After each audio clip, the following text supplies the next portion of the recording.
Hello guys and girls. L'autre jour j'ai vu une vidéo sur la chaîne de Julia Graf, qui est donc elle est suisseau-canadienne et elle vit en Suisse, elle fait ses vidéos en anglais et ça fait 10 ans qu'elle fait des vidéos et probablement 10 ans que je la suis.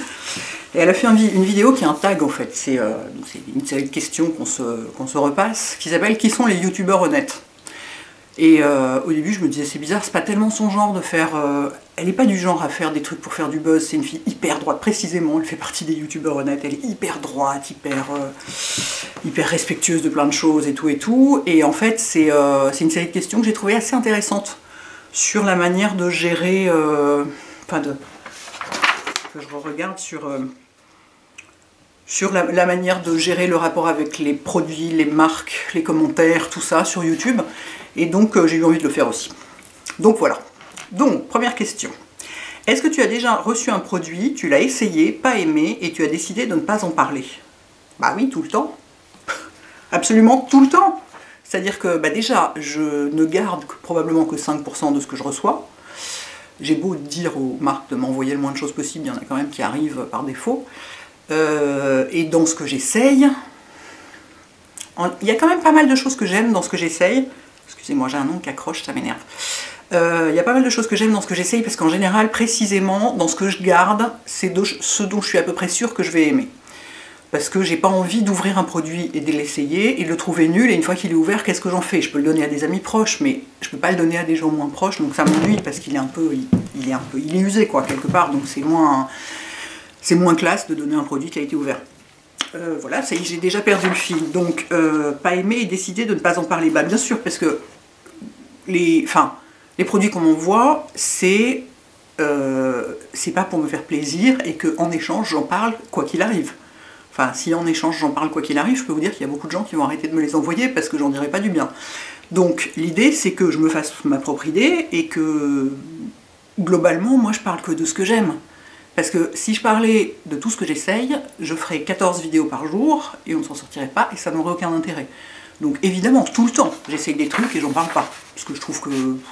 La plupart du temps, c'est même pas que le produit est nul, c'est que sur moi ça marche pas. Ou la couleur me convient pas. Ou j'aime pas la texture, ou ce genre de truc.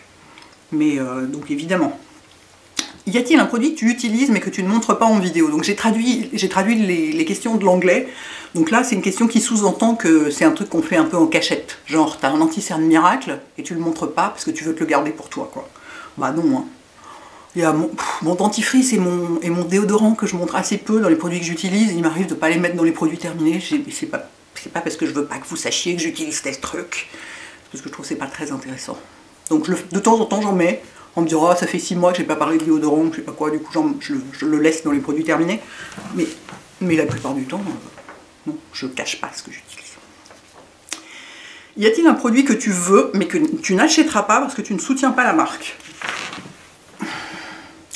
Ben, en fait, dans les marques que je soutiens pas, les produits me font pas envie. Donc il n'y a pas de risque. Voilà, je pense que tout est dit, je vais pas vous dire les marques que je soutiens pas, parce que ça va pas... Le but n'est pas de balancer des noms pour dire du mal des gens, hein, bien entendu, c'est pas mon genre. Donc bah non, si je soutiens pas la marque en général, les produits me font pas envie, quoi. Donc j'ai pas besoin de me forcer pour pas les acheter. Est-ce que tu as des mots bloqués? Alors ça c'est une question qui est relative aux commentaires sur YouTube, parce que quand on autorise les commentaires sur YouTube, on peut bloquer certains mots du genre grosse vache, salope, pédale, enfin des trucs horribles comme ça, pour que le commentaire, quand un commentaire contient ce mot, il passe pas, quoi. Sauf que moi j'autorise pas les commentaires sur YouTube, donc j'ai pas besoin de bloquer des mots. Et pourquoi j'autorise pas les commentaires sur YouTube? Parce qu'il y a beaucoup de gens que ça énerve. Bah d'abord je peux pas être au four et au moulin, hein. Je suis sur mon blog, déjà avant je me concentrais sur mon blog et les mails, et puis maintenant je dialogue de plus en plus avec vous sur Instagram, parce que c'est comme ça. Moi, au début, je le faisais pas du tout parce que je voyais pas l'intérêt. Enfin, je me disais, Instagram, on est là pour regarder des photos et c'est tout, pas pour discuter. Mais en fait, ça s'est mis à être un endroit où on discute aussi. Donc, je réponds à vos commentaires aussi sur Instagram. Et je préfère tout centraliser. En fait, c'est pas compliqué. Si vous voulez poster un commentaire sur une de mes vidéos, il y a toujours un lien sous la vidéo qui va vers mon blog, vers l'endroit où la vidéo est postée. Et je préfère tout centraliser sur mon blog parce que c'est ma plateforme principale. C'est par ça que j'ai commencé. Excusez-moi, j'ai mes gouttières, ça, un peu... C'est par ça que j'ai commencé, et Et je trouve ça bien que tout se retrouve à cet endroit-là, plutôt qu'il y en ait une partie là-bas, surtout pour le même sujet en fait. C'est surtout ça. Aussi bien sur Instagram, ça me va de répondre aux commentaires sur Instagram parce que je poste des choses très différentes sur Instagram de ce que je poste sur mon blog. Il m'arrive que ce soit relié, ça arrive que ce soit relié, que ce soit par exemple je relaye sur Instagram un article de mon blog ou quelque chose comme ça, mais la plupart du temps, moi ce que je poste sur Instagram, c'est des trucs que j'ai trouvé jolis ou que j'aime bien, etc. Et donc c'est éventuellement pas du tout lié à mon blog, donc c'est pas les mêmes commentaires, ça fait pas doublon, et c'est assez logique du coup d'être aux deux endroits. En revanche, la vidéo que je poste sur YouTube et que je mets sur mon blog, bah, c'est la même, donc autant avoir tous les commentaires au même endroit. Donc non, il n'y a pas de mots que je bloque. Supprimes-tu des commentaires? Si oui, pourquoi? Alors donc ici aussi, je suis essoufflée. Ici aussi, je supprime pas des commentaires sur YouTube, vu que de toute façon on ne peut pas en poster. En revanche, sur mon blog, bien sûr, évidemment, je supprime des commentaires. De moins en moins. En fait, c'est marrant, hein, parce qu'au fil du temps, les gens se sont habitués à ce que, ils savent quoi, que ça sert à rien de poster des trucs en disant t'es une grosse vache, t'es super conne, je te déteste, des trucs de ce genre. Donc ça arrive encore de temps en temps, mais c'est de plus en plus rare, parce que bon, ça fait quand même 13 ans que j'ai mon blog, 10 ans que j'ai YouTube, je pense que les gens ont un peu compris, à moins de sortir de sous une grotte, de sous une pierre ou de dans une grotte, que je ne laissais pas passer ce genre de truc, ça ne m'intéresse pas. D'abord pour moi, évidemment, parce que j'ai pas envie qu'on m'insulte, hein, ça fait personne n'a envie de ça. Et puis pour vous, parce que quand vous venez sur mon blog, c'est votre 5 minutes de légèreté de la journée, vos 5 minutes de détente, de bulle d'air, de légèreté, de futilité, tout ça. Vous n'avez aucune envie de tomber dans un pugilat ridicule à propos de trucs complètement sans intérêt. Donc déjà, ça, c'est pour vous protéger vous aussi que je fais ça. Et par ailleurs, si quelqu'un met un truc méchant, je sais que certaines d'entre vous vont venir me défendre, ce qui est absolument adorable et me touche toujours énormément, mais je veux pas que vous ayez ce rôle-là. Je veux pas que vous soyez obligé de me défendre, je veux que vous veniez là, juste comme ça, par plaisir, et que ce soit léger et sympa. J'ai vraiment aucun problème depuis le début, un truc me plaît pas, poubelle. Donc, et je ne réponds jamais. Je pense avoir jamais répondu à un commentaire négatif, parce que je n'engage pas le dialogue avec ce type de personne. Ça ne le mérite pas. Est-ce que tu bloques des gens? Bah oui, aussi, bien sûr. Je vous dis, mais c'est complètement facho chez moi, donc c'est comme ça. Vous êtes chez moi, donc c'est comme ça. C'est mon espace. Mon blog, c'est mon espace, donc c'est moi qui fais les règles, et si on les respecte pas, et bon, on s'en va. Donc oui, je bloque des gens, mais alors sur mon blog, j'ai plus besoin. Franchement, au début, j'ai eu besoin, effectivement, les gens qui étaient désagréables, machin, tout ça. Maintenant, ça m'arrive sur Instagram. Parce que, alors sur mon blog, il y a quand même un truc aussi, c'est que sur mon blog, de toute façon, on ne peut pas poster de commentaires sans que je l'approuve avant. C'est impossible, voilà. Un commentaire ne peut pas être posté comme ça spontanément, tout doit être approuvé à la main. Du coup, j'ai pas vraiment besoin de... Enfin, quelqu'un dont j'approuverai pas le commentaire, il peut toujours essayer de revenir se plaindre de je sais pas quoi, mais de toute façon ça ne passera pas la barrière de la modération, donc c'est pas tellement un problème. En revanche sur Instagram, comme soit on laisse les commentaires, soit on les désactive complètement, mais ce qui n'est pas le but c'est quand même d'avoir une relation. De temps en temps il y a des gens qui mettent des trucs complètement tirés par les cheveux, complètement idiots, ou qui me traitent de grosse vache, effectivement, ça c'était quand même un grand classique. Les gens aiment bien attaquer sur le physique. Dans ce cas-là, je bloque la personne, mais alors immédiatement. Moi je vous dis, la devise d'internet, c'est block, delete and move on, ce qui veut dire bloquer, supprimer et tourner la page. Mais comme je dis à chaque fois, c'est ce que je dis à chaque fois, moi je pourrais me le faire tatouer ce truc, quoi. Donc, mais je suis là, ah bon? Eh ben ok, salut, allez hop, dégage et bloqué. Donc bien sûr, tout le temps. Enfin tout le temps, non, Dieu merci, pas tout le temps, parce que sur Instagram, les gens sont très gentils. C'est une plateforme très positive, et du coup, ça m'arrive pas souvent, mais ça m'arrive de temps en temps. Ou quand les gens sont vraiment trop... ou quand ils s'en prennent aux autres, ça arrive aussi, des gens qui s'en prennent aux autres, alors ça, pareil, dehors. Hein. Est-ce que tu as déjà menti à propos d'un produit pour rester en bon terme avec la marque? Bah non, j'ai pas besoin de ça, je suis en bon terme avec les marques. Si je suis obligée de dire du bien d'un produit pour être sûr d'être en bon terme avec la marque, c'est-à-dire que la relation avec la marque ne mérite pas d'être continuée, c'est que c'est une relation qui est faussée, que la marque n'a rien compris à la manière dont ça marche, et dans ce cas-là, tant pis pour elle. Si quand je dis du mal d'un produit, alors que par ailleurs j'aime la marque, si je soutiens une marque, mais qu'un jour je dis du mal d'un de leurs produits et que ça crée un problème, c'est que la marque n'a pas compris la manière dont il fallait travailler. Les blogueurs, les youtubeurs, le but c'est la sincérité, donc bien sûr que non. D'autant toute façon, je dis assez rarement du mal d'un produit, mais je vais pas faire une vidéo pour dire ce truc est nul, par exemple. Mais si dans les commentaires vous me dites, et par ailleurs, qu'est-ce que tu penses de tel produit de cette marque-là, moi je vous dirais, bah, sur moi ça marche pas du tout, ou je trouve l'odeur dégueulasse, ou ce genre de truc, enfin voilà, j'ai pas de problème. Et les marques savent que je suis comme ça, ils connaissent ma personnalité, et au contraire, en général, ils apprécient. Parce que si ensuite je dis que j'aime un de leurs produits, bah, on sait que c'est vraiment vrai, quoi. Est-ce que tu as déjà aimé un produit au début, et quand tu en as parlé, puis changé d'avis sans le dire à ton audience? C'est une question qui sous-entend, j'ai fait une vidéo où j'ai dit qu'un produit était génial, puis ensuite je me suis dit qu'il était nul, mais je me suis bien gardé de le dire pour pas être en porte-à-faux avec mon audience, avec la marque, etc. Non, je pense pas. C'est difficile, j'essaie de réfléchir à un produit que j'aurais aimé puis détester, ou même juste plus aimé, mais il y en a tellement que c'est difficile. Non, après, je sais que très souvent vous me dites, notamment quand je fais des routines de soins, vous êtes complètement paniqué en disant « La dernière fois, tu as parlé de tel sérum et cette fois-ci, tu n'en parles plus. Est-ce que ça veut dire que tu l'aimes plus ?» Non, ça veut dire que j'en ai 800 autres à essayer et à utiliser. Donc, voilà, c'est tout. Mais j'essaie de comprendre le vrai sens de la question. Parce que la question d'origine était en anglais, bien sûr. Et donc, oui, donc là, c'est l'idée qu'on a caché un truc à son audience. On ne lui a pas dit qu'en fait, on s'était trompé dans son avis de départ. Ben non, parce que moi, dans mon... Voilà, c'est ça, en fait, la vraie question. C'est... En fait, tu t'es planté dans ton avis de départ, mais t'oses pas le dire. Ben non, parce que moi, avant de parler d'un produit, j'ai des cils collés par le mascara. Avant de parler d'un produit, je fais jamais une vidéo, genre j'ai essayé un produit une fois et je dis que c'est génial. Jamais. Je l'essaye longtemps. D'ailleurs, c'est pour ça que ça embête un peu certaines marques qui me disent, on voudrait... Est-ce que tu peux nous faire une vidéo routine de soins pour dans une semaine, machin? Et je dis, bah non, ça va prendre 3 mois d'essayer le produit. Donc ils comprennent pas. Je suis là, bah oui. C'est le seul moyen de savoir si ça marche vraiment, quoi. Donc j'ai perdu le fil. Même pour ce genre de truc, j'arrive pas à garder le fil. Donc non, la réponse est non. Est-ce que j'ai déjà aimé un produit au début, puis ensuite je l'ai détesté, je voulais cacher? Non. Qui sont les influenceurs en qui tu n'as pas confiance? Il y en a un paquet. Bah, les gens tout est sponsorisé, au bout d'un moment, on a du mal à y croire, quoi.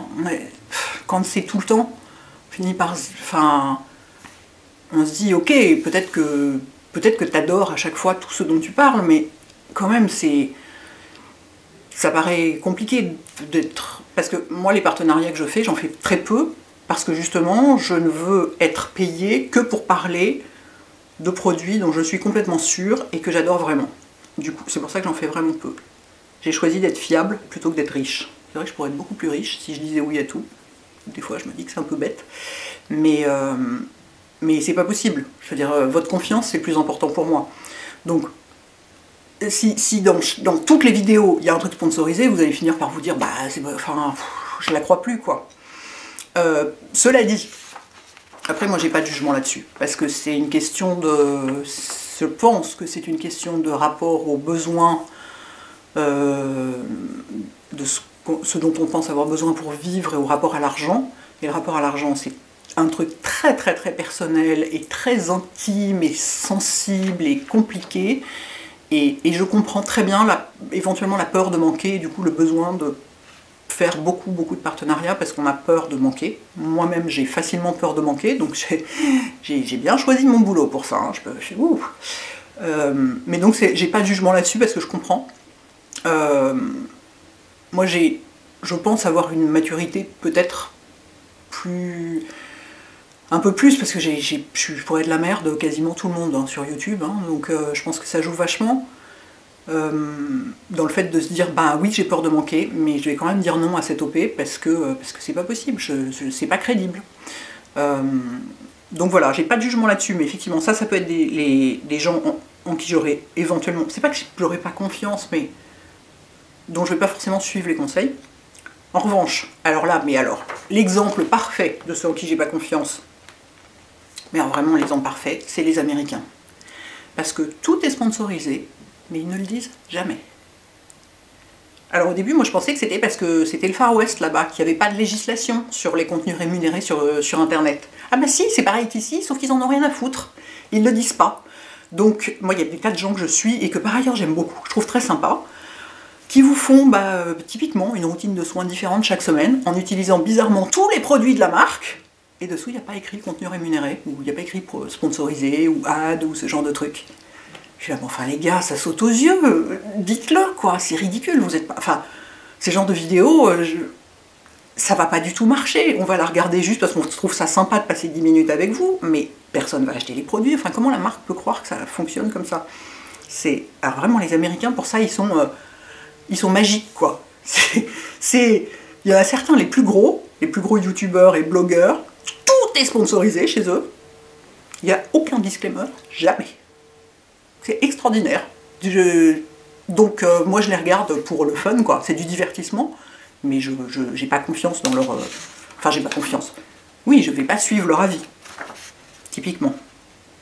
Qui sont ceux en qui tu as le plus confiance? Les Anglais, sans aucun doute. Alors les Anglaises, enfin je dis les Anglais, en l'occurrence c'est des Anglaises, parce qu'autant aux États-Unis il y a des mecs que je suis, enfin un mec surtout, Jeffrey, autant, pardon, j'ai assise par terre, autant en Angleterre je suis que des filles, et alors elles, mais alors c'est les plus carrées, les plus... Waouh, à chaque fois, moi elle me bluffe, j'ai un respect, elle disclaime tout, disclaimer ça veut dire avertissement, ça veut dire prévenir, etc. On fait un disclaimer quand, par exemple, disclaimer, cette vidéo est sponsorisée. C'est un exemple de disclaimer, cette vidéo n'est pas sponsorisée, je vois pas par qui elle pourrait l'être. Back to the subject, Hélène. Donc oui, les Anglaises, mais alors je sais que la loi est très dure dans leur pays, c'est-à-dire que récemment, il est passé une obligation supplémentaire qui est de signaler tous les produits qu'on leur a offerts, jusqu'au moindre rouge à lèvres. Donc à chaque fois qu'elle poste une photo sur Instagram, il y a écrit gifted, gifted, gifted, gifted. Derrière chaque truc, quand elles partent en voyage de presse, elles doivent dire c'est un voyage de presse qu'on m'a offert, je n'ai pas payé pour être là. Moi je trouve ça ridicule parce que ce sont des choses qui sont données de la même façon aux journalistes depuis 50 ans et on n'a jamais demandé aux journalistes de faire de disclaimer, donc c'est pas normal. Mais en attendant, elles respectent ça, mais alors d'une façon, mais je veux dire, elles mettent ad dans le titre, elles sont vraiment... elles sont absolument incroyables. J'ai beaucoup de respect, et celle, alors, qui précisément ne fait pas ces choses-là, mais celle en qui j'ai le plus confiance, c'est Lisa Eldridge, parce qu'en fait, elle n'a jamais été payée par une marque. Et Marlena. Chez les Américains, alors typiquement, pardon, je retire, dans les Américains, il y a deux nanas qui n'ont jamais été payées par une marque pour faire la promo d'un produit, c'est Marlena et Lisa. Donc là, je peux vous dire, quand elles vous parlent d'un truc, vous pouvez être sûr que c'est... Mais de toute façon, d'une manière générale, chez les Anglaises, elles sont vraiment, mais elles sont tellement respectueuses de la loi, c'est les meilleures de la Terre. As-tu des astuces secrètes ou des techniques d'application que tu ne montres pas à la caméra? Pourquoi? Au contraire, des astuces secrètes, c'est ça qu'on a envie de montrer. Si on fait des trucs, enfin, je sais pas, si on fait des vidéos YouTube, c'est pas pour cacher des choses, au contraire, c'est pour les partager, il me semble. As-tu déjà montré... Ah, elle est grandiose cette question. As-tu déjà montré un produit alors qu'en réalité tu en utilisais un autre? Genre, regardez, ce fond de teint est merveilleux, je vais aller l'appliquer hors caméra parce que c'est plus simple, et je viendrai vous montrer le résultat. Et ensuite on coupe la caméra et on utilise un autre fond de teint, j'imagine que c'est ça que ça veut dire, hein. Et ensuite on revient, qui est plus efficace ou je sais pas quoi, parce qu'on a été payé par le marque du premier fond de teint. Regardez comme c'est beau, machin et tout ça. Juste énorme éclat de rire. J'ai éclaté de rire quand j'ai lu cette question. J'imagine que si la question est posée, c'est qu'il y a des gens qui le font. Franchement, je n'y aurais même pas pensé. Je pense que j'ai du rouge à lèvres sur mes gouttières. Je pense que je n'y aurais même pas pensé. As-tu déjà fait un... Alors, le produit... As-tu déjà fait un partenariat rémunéré sans le dire? Bah non. C'est... En fait, je pensais à un truc récemment, parce que sur Instagram... alors là, on n'est plus sur YouTube, on est sur Instagram, mais on peut mettre il y a une fonctionnalité qui permet de dire quand on a fait un partenariat rémunéré au-dessus d'une photo. Et c'est des photos que l'algorithme cache, en quelque sorte. C'est-à-dire que vous ne les voyez pas, globalement, parce qu'Instagram, c'est des enfoirés, hein, c'est Facebook, donc voilà, c'est pas des gens bien. Et du coup, parfois, les marques disent « Est-ce que tu peux ne pas le mettre? Parce que sinon, on va pas voir ta photo. » Et moi, je suis là, ben non, c'est la loi.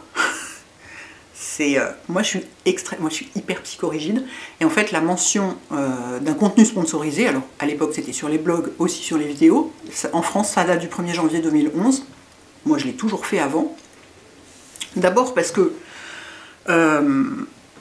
bon et donc, moi je le mets tout le temps, hein. Il est arrivé qu'une marque me dise, et c'était pas qu'elle voulait cacher que ça avait été payé, elle me dit est-ce que tu peux plutôt le mettre dans le texte, ou ce genre de choses. Et moi-même, j'ai essayé une fois ou deux, j'ai essayé pour voir si ça faisait une différence de le mettre dans le texte ou ce genre de choses. Le fait que c'est de préciser le fait que c'était rémunéré, et je sais, il doit y avoir un truc dans l'algorithme qui repère ces trucs-là, mais c'est des contenus que Instagram plante. Bref, tout ça pour dire que... Quelle était la question? Oui, donc en France, c'est la loi depuis 2011. Moi, je l'ai toujours fait, j'ai toujours dit, quand j'étais payée pour parler d'un produit ou d'une marque ou d'un truc comme ça. Et en fait, plus ça va, plus je me dis, mais moi, je suis fière de le dire. Je veux surtout pas le cacher, je suis tellement fière qu'une marque que je connais depuis des années, dont je parle gratuitement depuis des années parce que je l'adore et tout, un jour ait un peu de budget et décide de me le donner pour faire une opération particulière ensemble, mais moi je suis hyper fière et je suis fière de le dire, quoi. Donc, non, je vais sûrement pas le cacher. D'abord parce que c'est la loi et que je suis psychorigide, et ensuite parce que je suis très fière. As-tu déjà eu une mauvaise réaction d'une marque? Oh oui. C'est très rare. Comme je vous disais, c'est très rare qu'une marque réagisse mal quand je dis du mal d'un de ses produits. Mais c'est très rare que je dise du mal d'un produit. Il y a des marques qui ont du mal avec ça quand même. Des marques qui ont un tel besoin de maîtrise de leur image qu'elles ne tolèrent pas le moindre truc négatif. Et que donc vous vous retrouvez genre blacklisté, quoi. Grosso modo, ils disent « Ah bah très bien, puisque c'est comme ça, tu vas être puni, tu recevras plus nos produits. » Je pense que je peux survivre sans vos produits, et que si vraiment j'en ai envie, je peux me les acheter moi-même. Donc si vous n'avez rien compris, écoutez, tant pis pour vous. Donc c'est très rare, mais oui, ça m'est arrivé. Vu la grande gueule que j'ai, forcément. As-tu déjà suivi le mouvement des autres youtubeurs sur un produit? C'est-à-dire, est-ce que tu as déjà moutonné? Genre, tout le monde dit ce produit est génial, je vais l'acheter aussi. Oui, mais c'est... Oui, bien sûr, tout le temps. Bien sûr que je suis un mouton, évidemment. Mais c'est pas tellement tout le monde parle d'un produit, c'est plutôt une personne dit du bien d'un produit. Typiquement, je vous le dis à chaque fois, les vidéos de Lisa Eldridge, elle parle d'un truc, ou Caroline Irons aussi. Elle parle d'un produit en disant que c'est génial. Je mets la vidéo sur pause, je file sur la boutique en ligne et acheter le produit. Donc c'est plutôt comme ça que ça se passe pour moi, parce que je suis pas non plus des milliards de youtubeurs, je suis pas énormément de youtubeurs, je regarde pas beaucoup de vidéos de maquillage, parce que j'en ai regardé énormément, mais bon, au bout du 800e Smoky, on a un peu sa dose, et du coup, le côté, tout le monde parle de la nouvelle palette machin, donc je la veux aussi, un peu moins. J'ai un peu moins ça. Peut-être je l'ai eu à un moment, mais je le ressens pas tellement. Et enfin, dernière question, que font les autres qui t'énervent? Les gens qui blablatent pendant 4 heures avant de commencer d'en venir au vrai sujet de la vidéo. La vidéo commence, et alors ils sont là, et alors machin, et tout pendant... Voilà. Moi je sais que je parle très longtemps, je sais, mes vidéos sont très longues, et je perds le fil, et machin, et tout ça. Mais quand je commence, je vais droit au but. Les trucs où il y a 3 minutes 45 de blabla avant les ouh, ça m'énerve, j'en dis, mais viens-en au fait, bon sang, on s'en fiche du reste. J'ai cliqué parce que le sujet de ta vidéo m'intéresse, je veux que tu me parles du sujet de ta vidéo. Voilà, c'est tout. Je vous mettrai les questions dans la barre d'infos, pour si jamais vous avez envie de faire la vidéo aussi, comme c'est un tag. Hein, parce que je trouve ça intéressant, parce que ça évoque quand même pas mal de sujets un peu polémiques. Hein. Je me doute bien que je vais en prendre plein la gueule, que là pour le coup je vais devoir virer des commentaires et bloquer des gens. Mais alors, depuis le temps que je le fais, ça ne me pose pas de problème. Mais par ailleurs, la majorité, 99% de ma communauté est composée de gens géniaux, donc je me suis dit que ça pouvait peut-être vous intéresser d'avoir un petit peu des dessous des choses. Voilà. Ouais, c'est tout. Donc je ne vais pas faire comme les autres qui parlent pendant 3 heures avant et moi parler pendant 3 heures après. Je m'arrête là. Bon dimanche les filles et les garçons. Ciao.